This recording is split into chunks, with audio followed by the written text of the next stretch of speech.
Hello everyone, आप सबका स्वागत है। आरआरबी एनटीपीसी 2019 का सीबीटी 1 का मैथ्स का सॉल्यूशन कर रहे हैं, जिसमें 28 दिसंबर 2020 से 1 फरवरी 2021 तक जितने भी शिफ्ट में एग्ज़ाम हुए सभी शिफ्ट के सॉल्यूशन कंप्लीट हो चुके हैं। इन सब के वीडियोस प्लेलिस्ट में मिल जाएंगे। आज के क्लास में 2 फरवरी 2021 का पहला शिफ्ट का सॉल्यूशन करेंगे और इन सब का सॉल्यूशन पहले ही कंप्लीट हो चुका है। इनके वीडियोज़ देखने के लिए प्लेलिस्ट विजिट कर सकते हैं। इनका लिंक डिस्क्रिप्शन में दिया गया है। तो शुरू करते हैं। उससे पहले चैनल पर नए हैं तो चैनल को सब्सक्राइब कर दीजिए। आगे बढ़ते हैं। पहला सवाल है, यदि किसी वस्तु का विक्रय मूल्य उस पर प्रदान की गई छूट के 3 गुने के बराबर है और यदि छूट का प्रतिशत प्रतिशत लाभ के बराबर हो तो प्रदान की गई छूट और क्रय मूल्य का अनुपात ज्ञात कीजिए। ठीक है, देखिए यहाँ पर सवाल में कह रहा है कि विक्रय मूल्य जो है वो डिस्काउंट का 3 गुने के बराबर है, तो हम लोग डिस्काउंट को मान लेते हैं 1 यूनिट। तो यहाँ से सेलिंग प्राइस यानी विक्रय मूल्य कितना होगा, 1 का 3 गुना। सवाल में ऐसा कह रहा है। अब यहाँ से हम लोग मार्क प्राइस यानी अंकित मूल्य निकाल सकते हैं। कितना हो जाएगा, 3 + 1 4 यूनिट, यानी इसका जो मार्क प्राइस होगा वो होगा 4 का। और हम लोग जानते हैं कि डिस्काउंट जो है हमेशा किस पर दिया जाता है, अंकित मूल्य पर, यानी 4 पर। यानी कोई वस्तु का मूल्य अगर 4 यूनिट रखा गया, उस पर 1 का डिस्काउंट देके 3 यूनिट में बेचा गया, तो यहाँ से हम लोग डिस्काउंट परसेंट भी निकाल सकते हैं। देखिए 1 का डिस्काउंट है किसके ऊपर, 4 के ऊपर, यानी मार्क प्राइस 4 है तो 4 के ऊपर निकालेंगे, तो 1/4 होता है कितना, 25%। और सवाल में आगे कह रहा है कि छूट का जो प्रतिशत है वही लाभ का भी प्रतिशत है, तो यही 25% इसका प्रॉफिट परसेंट भी हो जाएगा। अब यहाँ पर सेलिंग प्राइस पता है, प्रॉफिट परसेंट पता है, तो क्रय मूल्य भी निकाल सकते हैं। तो क्रय मूल्य यहाँ पर कितना होगा, देखिए ये जो 3 यूनिट है सेलिंग प्राइस, ये किसका वैल्यू होगा, 25% का जब प्रॉफिट है तो ये 125% का वैल्यू है सेलिंग प्राइस। ठीक है, और यहाँ से क्रय मूल्य निकालना है तो हम लोग को क्या निकालना होगा, 100% का। तो कटाएंगे 25 से 4 बार में, 25 से 5 बार में, 4 तिया 12/5, ये आ गया इसका कॉस्ट प्राइस। अब अनुपात पूछ रहा है डिस्काउंट और कॉस्ट प्राइस का। डिस्काउंट कितना है, डिस्काउंट आया है यहाँ पर, देखिए 1 यूनिट माने हैं, तो यहाँ पर डिस्काउंट और सीपी का हम लोग रेशियो निकाल रहे हैं। डिस्काउंट है 1 का और सीपी निकला है 12/5। तो फ्रैक्शन हटाने के लिए 5 से टोटल रेशियो में गुना कर दीजिए, तो ये कितना होगा, 5:12। ऑप्शन नंबर 3 इसका सही आंसर है। आगे बढ़ते हैं। यदि x + y + z 0 है तो इसका मान निकालना है। ठीक है, तो इसको आगे हम लोग जब सॉल्व करेंगे तो इसका एलसीएम आएगा x y z। x y z से इसको डिवाइड करेंगे तो x आएगा, x गुना x², ये हो जाएगा x का क्यूब। उसी तरह से यहाँ भी इससे डिवाइड करेंगे तो y आएगा, और यहाँ y² है तो गुना करने के बाद y³ होगा। उसी तरह से यहाँ पर हो जाएगा z³। और हम लोग जानते हैं कि अगर x + y + z 0 रहता है तो इसके क्यूब में इसका मान क्या हो जाएगा, 3xyz। और नीचे x y z पहले से, तो ये दोनों कट जाएगा तो बचेगा 3। तो ऑप्शन नंबर 1 में है, ये इसका सही आंसर है। आगे बढ़ते हैं। इसका मान निकालना है। देखिए 16 का वर्गमूल 4, 12 + 4 16, फिर इसका वर्गमूल कितना होगा, 4 होगा। 4 + 1 221, ये हो जाएगा कितना, 225। 225 का वर्गमूल कितना होता है, 15। और 15 10 25, 25 का वर्गमूल 5। ऑप्शन नंबर 2 इसका आंसर होगा। आगे बढ़ते हैं।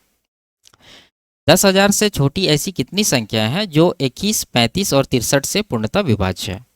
तो सबसे पहले हम लोग को इन तीनों का एलसीएम निकालना होगा। देखिए 21 और 63 का एलसीएम तो 63 ही होगा। अब देखेंगे 35 का 63 में क्या है, 35 का 7 है, 63 में 5 का कमी है, 5 से हम लोग गुना करेंगे। जब गुना करेंगे तो 6 पंचे 30 और 15 यानी कि 315, ये गुना करके एलसीएम इसका आया। अब 1000 से छोटी, ये 10,000 से छोटी, तो हम लोग 1 से शुरू करेंगे 10,000 तक। तो 1 से जब आगे बढ़ेंगे तो पहला नंबर होगा 315, जो कि ये तीनों से डिविजिबल है। इसी तरह से आगे जब बढ़ेंगे तो इसका 2 गुना, यानी कि ये हो जाएगा कितना, 630। इसी तरह से ये जाते जाएगा। एक तरह से ये एपी है। और लास्ट टर्म निकालने के लिए हम लोग क्या करेंगे, 315 से 10,000 को डिवाइड करेंगे। तो 315 से 10,000 को हम लोग यहाँ पर डिवाइड करते हैं। 3 बार में जाएगा 945, बचेगा कितना, 55 जीरो, और ये एक बार में जाएगा 315, ये बच जाएगा 5, यहाँ पर 3 और यहाँ पर 2, 235। तो लास्ट टर्म निकालने के लिए 10,000 में 235 जब माइनस करेंगे तो कितना आएगा, ये आ जाएगा 9,765, 9,765। ठीक है, अब ये एक तरह का एपी है और यहाँ पर एन का वैल्यू निकालना है। तो निकालने के लिए हम लोग क्या करते हैं, लास्ट टर्म में फर्स्ट टर्म माइनस करते हैं। तो माइनस करेंगे तो कितना आएगा, 0, और यहाँ पर 6 में से घटा 5, और यहाँ पर 4, और यहाँ 9, 94 50। और इसको डी यानी कॉमन डिफरेंस से डिवाइड करते हैं। तो यहाँ पर कॉमन डिफरेंस क्या है, 315 का ही है, तो 315 से इसको डिवाइड करेंगे और प्लस का 1 करते हैं, तो ये कट जाएगा इससे, 30 बार में। 30 + 1 कितना हो जाएगा? 31। ऑप्शन नंबर 2 इसका सही आंसर है। आगे बढ़ते हैं। एक आयत की दो असमान भुजाओं का अनुपात 3:4 है। यदि इसका परिमाप 42 है तो इसका विकर्ण की लंबाई ज्ञात कीजिए। ठीक है, देखिए यहाँ पर दो भुजा का अनुपात क्या है? 3:4। ये ट्रिपलेट 3:4 के साथ कौन सा रहता है? 5, यानी कि 3:4 5 का ट्रिपलेट होता है। अगर रेशियो में हम लोग देखें, अगर इनके भुजाओं का अनुपात 3:4 है तो इसका विकर्ण क्या होगा? रेशियो में 5 यूनिट होगा। ठीक है, अब देखिए परिमाप क्या होता है? लंबाई प्लस चौड़ाई का 2 गुना। अगर हम लोग इसको 2 से डिवाइड करेंगे तो 21 आएगा, जो कि होगा लंबाई प्लस चौड़ाई का योग। अगर हम लोग रेशियो में दोनों का योग निकालें तो 7 यूनिट आएगा, और इधर रेशियो में परिमाप इसका कितना है? 21, तो 7 यूनिट का वैल्यू हो जाएगा 21। सीधा सीधा कितना गुना है? 3 गुना। तो इसका भी हम लोग क्या करेंगे? 3 गुना। जब 5 गुना 3 करेंगे तो कितना आएगा? 15 सेंटीमीटर। ऑप्शन नंबर 2 इसका आंसर होगा। आगे बढ़ते हैं, इसको सॉल्व करना है। ठीक है, तो 225 का वर्गमूल कितना आता है? 15। तो 15 से ये 15 काट दीजिए। 196 का वर्गमूल 14, तो 14 से इसको काट दीजिए। 484 का वर्गमूल 22, 22 से इसको काट दीजिए। तो कुल मिला के इसका आंसर क्या होगा? 1। Option number 2। आगे बढ़ते हैं, इसका मान निकालना है। तो देखिए यहाँ से बड़ी कोष्टक शुरू हुआ है और यहाँ पर लास्ट है, तो हम लोग को पहले इसके अंदर का काम करना पड़ेगा। तो 12 गुना 12 कितना होगा? 144। 144 को 144 से डिवाइड करेंगे तो ये कट जाएगा, क्या बच जाएगा? 1, यानी इसका वैल्यू हो गया कितना? यहाँ से यहाँ तक का 1। अब आगे देखिए, ये 5 + 12 भाग ये है, तो इसको माइनस करेंगे तो 4 आएगा। 4 से 12 को डिवाइड करेंगे तो 3 आएगा। ठीक है, अब देखिए 5 यहाँ पर हो गया, 5 3 8, 8 10 18, 18 और यहाँ पर 1 आया था, 18 1 19 हो गया।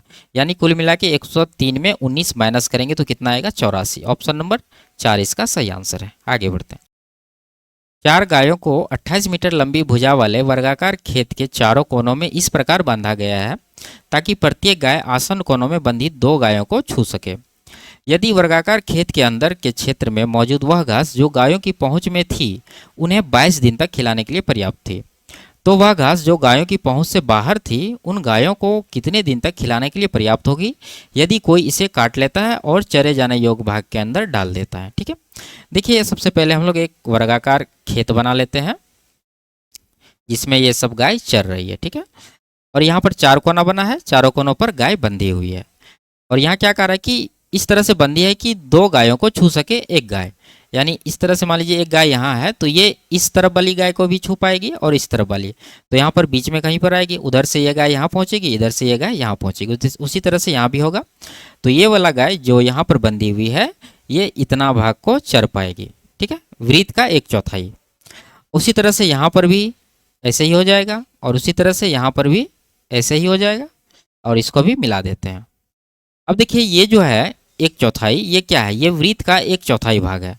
अगर चारों को हम लोग एक साथ मिला देंगे तो एक तरह का ये क्या बन जाएगा? वृत्त बन जाएगा। ठीक है, कहने का मतलब ये चारों को मिलाने के बाद एक वृत्त का क्षेत्रफल प्राप्त होगा। अब देखिए ये जो घास का मैदान है खेत, इसका लंबाई कितना है? 28 मीटर, और ये वर्गाकार है। अब देखिए पूरा 28 है तो यहाँ से यहाँ तक का दूरी कितना होगा? ये हो जाएगा 14 सेंटीमीटर। ठीक है, 14 मीटर। अब देखिए हम लोग को निकालना है बीच वाला क्षेत्र। इसके लिए क्या करना होगा? पूरा वर्ग के क्षेत्रफल में ये वृत्त का क्षेत्रफल माइनस करेंगे। तो वर्ग का क्षेत्रफल निकालने के लिए क्या करेंगे? भुजा का स्क्वायर, यानी कि 28 का स्क्वायर करेंगे, यहाँ पर कर देते हैं।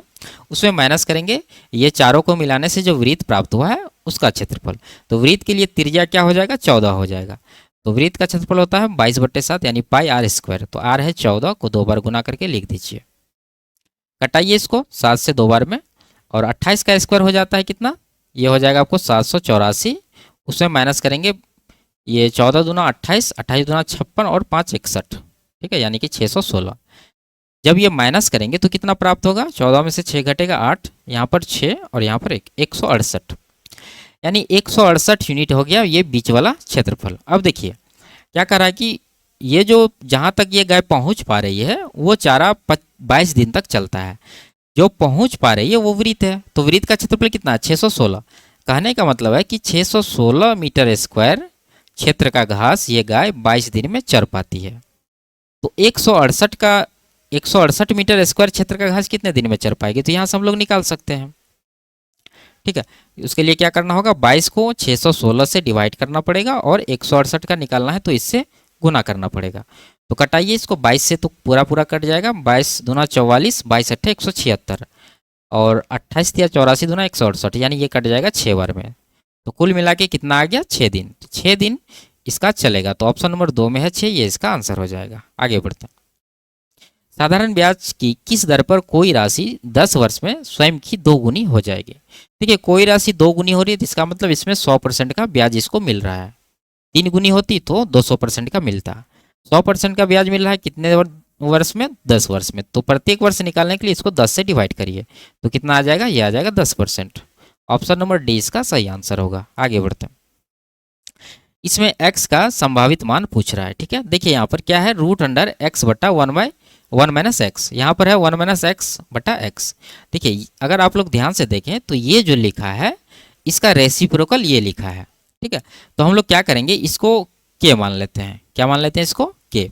अगर इसको k मानेंगे तो अगला जो पद है वो क्या हो जाएगा, 1 बटा k हो जाएगा, ठीक है। ये रूट सहित हम लोग मान लिए हैं k, और इसको कर दीजिए आप 25 बटा 12 के बराबर।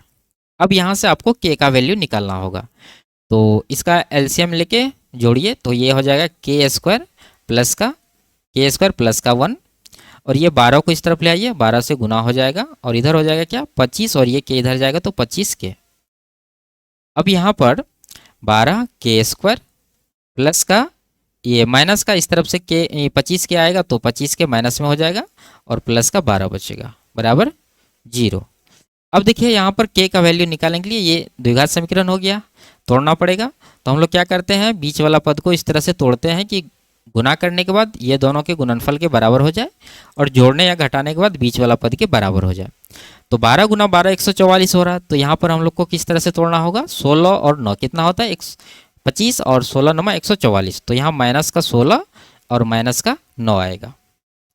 तो ये इसका आंसर नहीं होता, तो हम लोग क्या करते हैं, यहाँ जो रहता है k स्क्वायर के साथ, इससे इसको डिवाइड भी करते हैं। तो 12 से यहाँ भी डिवाइड करेंगे और 12 से यहाँ भी करेंगे, ठीक है। अब देखिए यहाँ पर आपको साइन भी बदलना होता, माइनस में आया है तो प्लस में लिखेंगे। पहले कटा लीजिए, 4 से 3 बार में, 4 से 4 बार में। यहाँ पर कट जाएगा 3 बार में, 3 से 4 बार में। कितना आ गया, ये आ गया आपको 4/3, और इधर आ गया 3/4। दोनों माइनस में था तो नीचे आंसर जो होगा दोनों प्लस में होगा। k का 2 वैल्यू आया है। अब यहाँ पर क्या करना, हम लोग को जो माने थे इतना बराबर के, तो k का वैल्यू क्या आया है, 4/3 पहला वैल्यू रखते हैं, तो रूट अंडर हमारे पास है x बटा 1 माइनस एक्स। इसको कर देंगे k, यानी कि k का वैल्यू 4/3 के बराबर। तो रूट हटाने के लिए दोनों तरफ स्क्वायर करेंगे, तो यहाँ आ जाएगा x बटा 1 माइनस एक्स, और इस तरफ आ जाएगा 16/9। तो इधर हो गया 9x, इधर 16, 16 9 25x, और बराबर 16। तो यहाँ से x का वैल्यू कितना आ गया, 16/25, ठीक है। तो x का एक वैल्यू तो आ गया 16/25, एक ही ऑप्शन में 16/25 यहाँ दे रखा है, तो यही इसका आंसर हो जाएगा। और दूसरा वैल्यू निकालना है तो आप इसको जो है इसके बराबर कर दीजिए, ठीक है, तो आंसर आ जाएगा। आगे बढ़ते हैं। इसका मान निकालना साधारण सा सवाल है, वर्गमूल लेके जोड़ देना है। आगे बढ़ते हैं। ये कह रहा है कि 1 2 3 से लेके n तक की संगत बारंबारता के साथ मान ये दिया है, तो इसका माध्य ज्ञात कीजिए, ठीक है। देखिए आप लोग पढ़े होंगे सिग्मा एफ एक्स बटा सिग्मा एफ, यानी कि एक आप सारणी बना लीजिए, अच्छे से समझ में आएगा। मान लीजिए कि ये x का वैल्यू है, क्या है, 1 है, 2 है, 3 है, इसी तरह से ये जा रहा है कहाँ तक, n तक।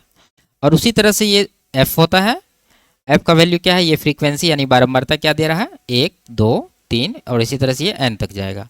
तो यहाँ से हम लोग सिग्मा एफ एक्स निकाल सकते हैं, ठीक है। यहाँ पर एफ एक्स पहले निकालिए, क्या हो जाएगा, 1 गुना 1 1 का स्क्वायर, 2 गुना 2 2 का स्क्वायर, 3 गुना 3 3 का स्क्वायर, और वही इसी तरह से जाएगा, लास्ट में क्या हो जाएगा, n गुना n n का स्क्वायर, ठीक है। और फॉर्मूला क्या होता है माध्य निकालने का, वो हो जाता है सिग्मा एफ एक्स बटा सिग्मा एफ। तो एफ एक्स कितना आया है, ये सब है, तो इसको जोड़ना पड़ता है। तो ये क्या हो जाएगा, 1 का स्क्वायर प्लस 2 का स्क्वायर प्लस 3 का स्क्वायर प्लस इसी तरह से ये जाते रहेगा n के स्क्वायर तक। और नीचे क्या हो जाएगा, सिग्मा एफ क्या है, 1 से लेके n तक जोड़ के देना है, यानी 1 + 2 + 3 प्लस इसी तरह से n तक। अब यहाँ आ गया ऊपर की लगातार n संख्याओं का वर्गों का योग। क्या होता फॉर्मूला, n × n + 1 × 2n + 1 बटा 6, ठीक है। और नीचे क्या होता है, लगातार संख्याओं का योग n × n + 1, ठीक है, और बटा 2। तो n कितना है, n तो n ही होगा, n × n + 1 करिए और बटा 2 करिए। तो यहाँ से कटाइए जो कटने वाला है, 2 से कटा देते हैं 6 को 3 बार में, n+1 n+1 कट जाएगा, n भी कट जाएगा। क्या बचा हमारे पास 2n+1 और नीचे 3। तो इसका जो आंसर होगा क्या होगा 2n+1/3। कौन सा ऑप्शन में है? Option number 2। आगे बढ़ते हैं।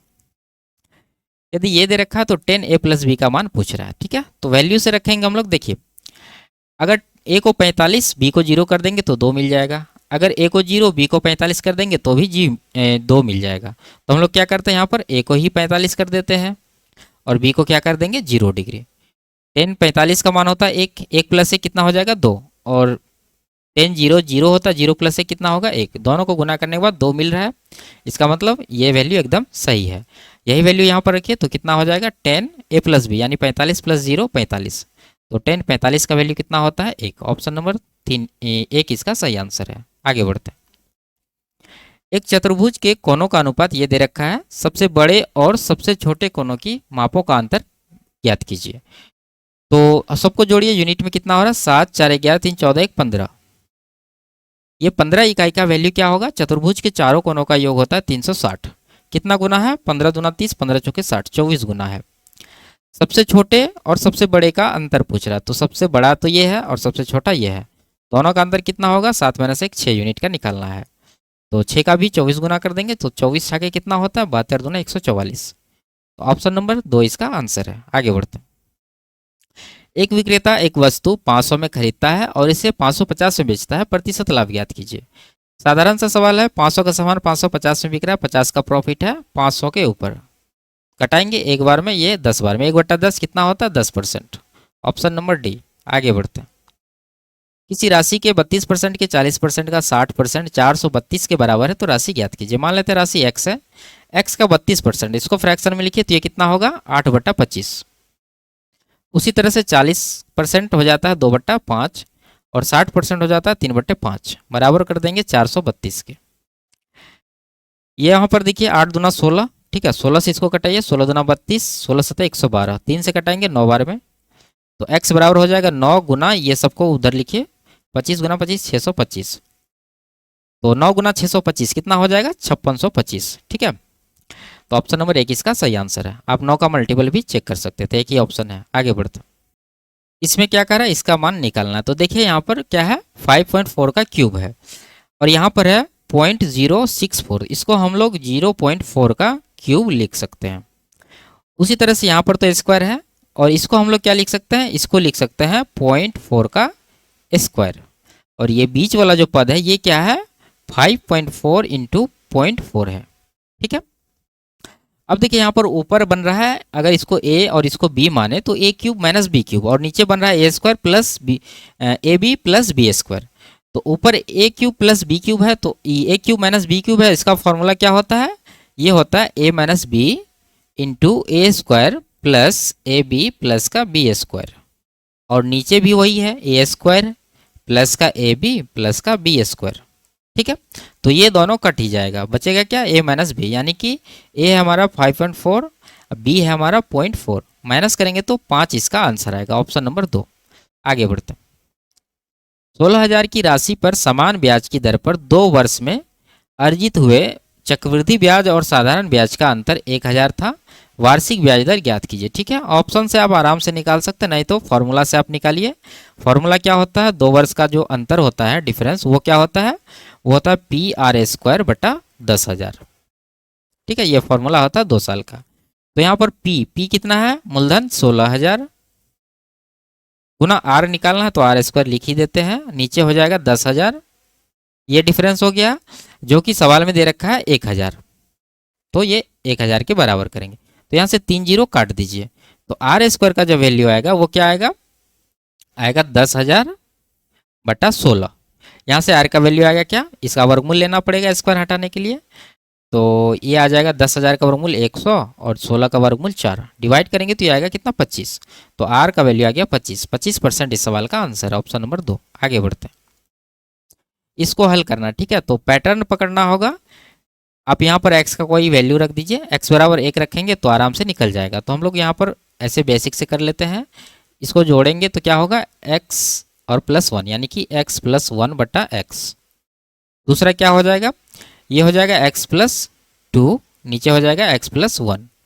यहाँ पर x प्लस 2 + 1 यानी x प्लस 3 और नीचे हो जाएगा x प्लस 2, और उसी तरह से यहाँ पर x प्लस 4 हो जाएगा और नीचे हो जाएगा क्या, ये हो जाएगा x प्लस 3।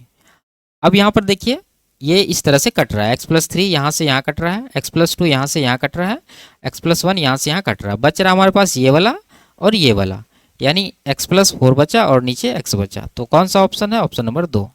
आगे बढ़ते हैं। ए, बी और सी एक कार्य को क्रमशः 36, 54 और 72 दिन में पूरा कर सकते हैं। लिख लेते हैं, यहाँ पर ए है, बी है और सी है। 36 दिन में करते हैं, ये 54 दिन में, ये 72 दिन में। टोटल वर्क तीनों का एलसीएम 36 और 72 का 72 होगा और 72 या 216, एलसीएम आ गया 216 जो कि होगा टोटल वर्क। 36 से डिवाइड करेंगे 6 आएगा, 54 से 4 आएगा, 72 से 3 आएगा। आगे कह रहा उन्होंने एक साथ कार्य करना शुरू किया, लेकिन ए ने कार्य पूरा होने से 8 दिन पहले कार्य छोड़ दिया, जबकि बी ने कार्य पूरा होने से 12 दिन पहले कार्य छोड़ दिया। सी ने कुल कितने दिन तक कार्य किया। ठीक है, अब इसको हम लोग इमेजिनरी मेथड से सॉल्व करेंगे। यानी कहने का मतलब है कि ए ने 8 दिन पहले तो काम छोड़ दिया, अगर हम लोग ए से ये 8 दिन काम करवा लें तो कितना काम होगा। अभी तो फिलहाल 216 यूनिट है, अगर ए 8 दिन काम करेगा तो कितना काम होगा। ए का एफिशिएंसी 6 है और 8 दिन में कितना काम होगा, 6 × 48, यानी ए जो है 48 यूनिट काम और करेगा, तो हम लोग इसमें जोड़ देंगे। इसी तरह से बी का भी निकाल लेंगे। बी 12 दिन पहले काम छोड़ा है, तो बी से 12 दिन का काम करवाएंगे, तो बी 12 दिन में कितना काम करेगा, 12 गुना बी का एफिशिएंसी 4 है, तो 12 चौके 48। ठीक है, अब जो होगा टोटल वर्क कितना होगा, सबको जोड़िए, ये आ जाएगा आपको, इधर हो गया 96 और 296 छेद, यानी कि 312 यूनिट काम टोटल हो जाएगा। अब इस काम को तीनों मिल के करेगा, तीनों का एफिशिएंसी कितना होगा, 6, 4, 10, 3, 13, 13 से इसको डिवाइड करिए, 13 दूना 26 और 13 चौके 52, यानी कि टोटल जो काम समाप्त हुआ है कितने दिन में हुआ है, 24 दिन। इसका मतलब सी जो है 24 दिन तक काम किया है, तो ऑप्शन नंबर 1 इसका सही आंसर है। आगे बढ़ते हैं। दो व्यक्ति ए और बी क्रमशः 3 किलोमीटर प्रति घंटा, 4 किलोमीटर प्रति घंटा की चाल से एक बिंदु से चलना शुरू करते हैं। यदि वे एक ही दिशा में आगे बढ़ते हैं तो 6 घंटे बाद उनके बीच की दूरी कितनी होगी।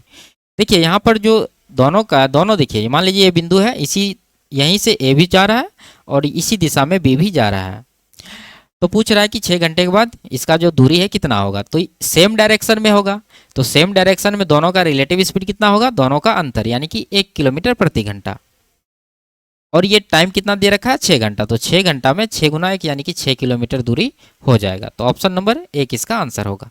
आगे बढ़ते हैं। 3 ट्रेनों की चालों का अनुपात है, इन रेलगाड़ियों द्वारा समान दूरी तय करने में लगने वाला समय का अनुपात ज्ञात कीजिए। तो समय का अनुपात इसका इनवर्स हो जाएगा, यानी कि 2 का इनवर्स 1/2, 3 का हो जाएगा 1/3, 5 का हो जाएगा 1/5। देखिए फ्रैक्शन में ये आंसर दे रखा है, तो ऑप्शन नंबर 1 इसका आंसर हो जाएगा। आगे बढ़ते। अतुलित एक पुरानी साइकिल 4000 में खरीदता है और इसके मरम्मत के लिए 400 खर्च करता है। यदि वह उस साइकिल को 5000 में बेचता है तो उसका लाभ प्रतिशत ज्ञात कीजिए।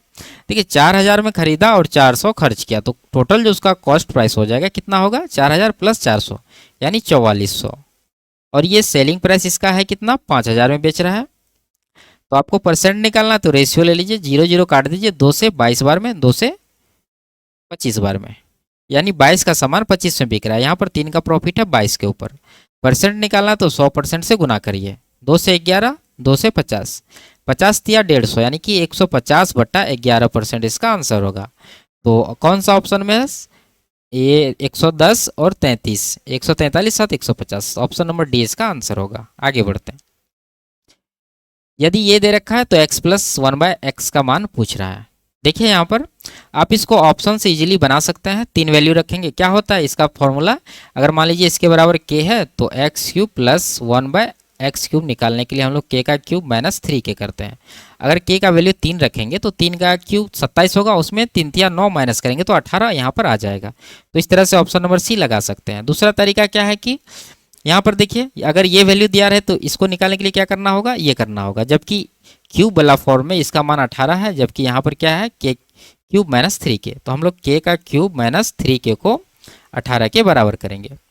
ठीक है, अब आपको यहाँ भी वैल्यू ही रखना होगा दोनों तरफ सेटिस्फाई कराने के लिए, तो k कॉमन ले सकते हैं, k² - 3 बच जाएगा बराबर 18। अगर ऑप्शन से k का वैल्यू 3 रखेंगे तो यहाँ पर 3 हो जाएगा और यहाँ पर 3 × 9 - 3 यानी कि 6 हो जाएगा। दोनों को गुना करेंगे तो 6×18 सेटिस्फाई हो रहा है। तो इस तरह से आंसर निकाल सकते हैं। आगे बढ़ते हैं। ए, बी और सी एक साथ एक वृत्ताकार स्टेडियम के परितः घूमना शुरू करते हैं और वे क्रमशः 42 सेकंड, 63 सेकंड और 84 सेकंड में एक एक चक्कर पूरा करते हैं। चलना शुरू करने के कितने समय बाद वे पुनः आरंभ बिंदु पर मिलेंगे? तो इसके लिए आपको एलसीएम निकालना पड़ेगा। तो ये देखिए 42 और 84, इन दोनों का एलसीएम तो 84 ही होगा। अब आपको देखना है कि 63 बचा है, 63 का क्या है 84 में?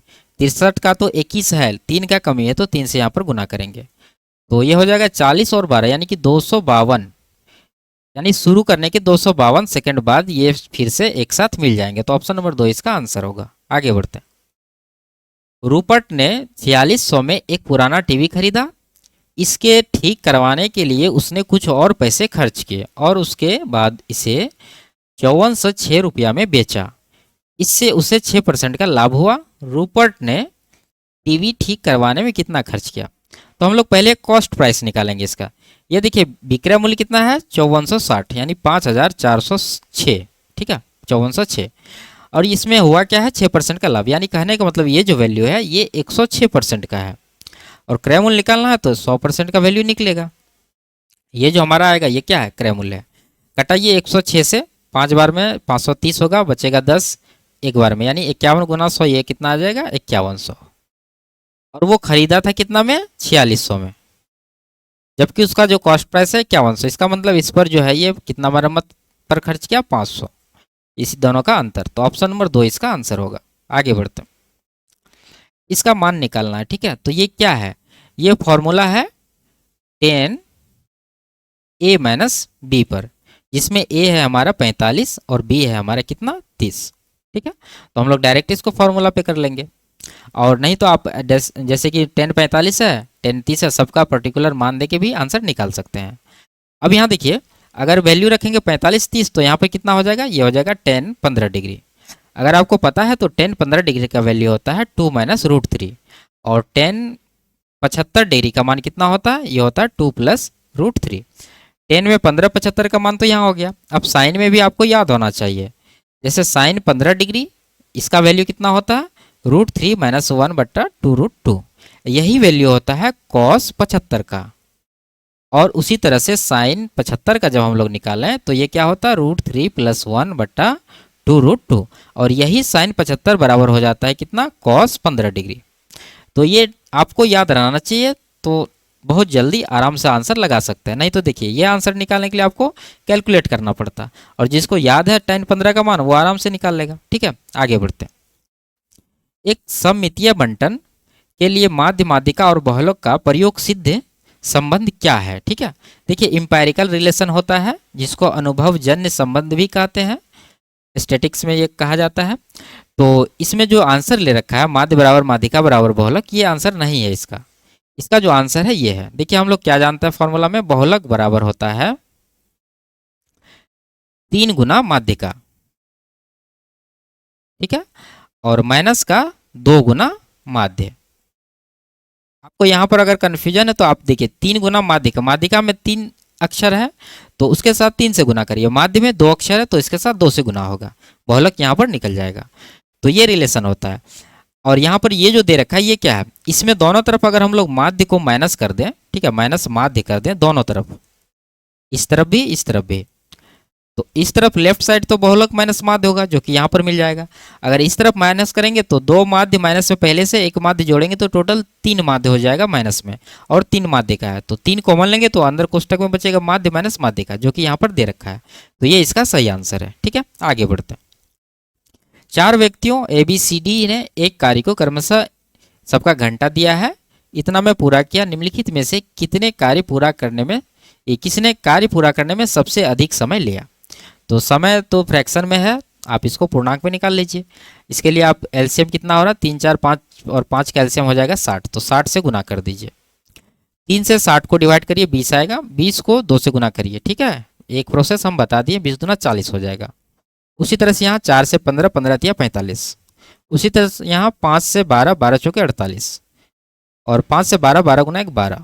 तो सबसे अधिक समय जो है यहाँ पर किसका है 48, ये तीसरा का है। तीसरा कौन है भाई, सी है, तो सी इसका आंसर होगा। आगे बढ़ते हैं। इसमें कह रहा है कंपनी बी के लिए 2017 से 18 तक का उत्पादन में हुई वृद्धि ज्ञात कीजिए।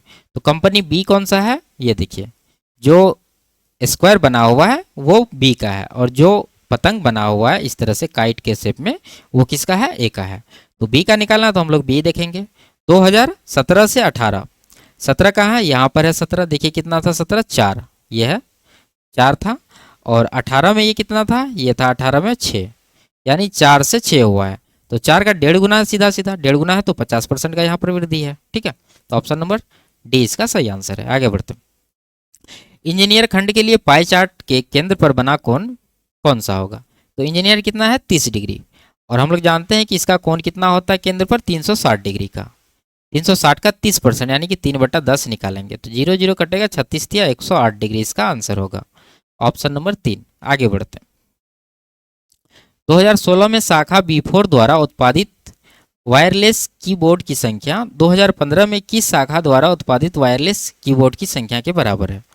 तो देखेंगे 2016 ये ऑरेंज वाला है, 2016 में B4 यहाँ पर है, 2016 का कितना है, 36 है। ठीक है, लिख देते हैं। और 2015 में देखना है, 2015 है ब्लू वाला।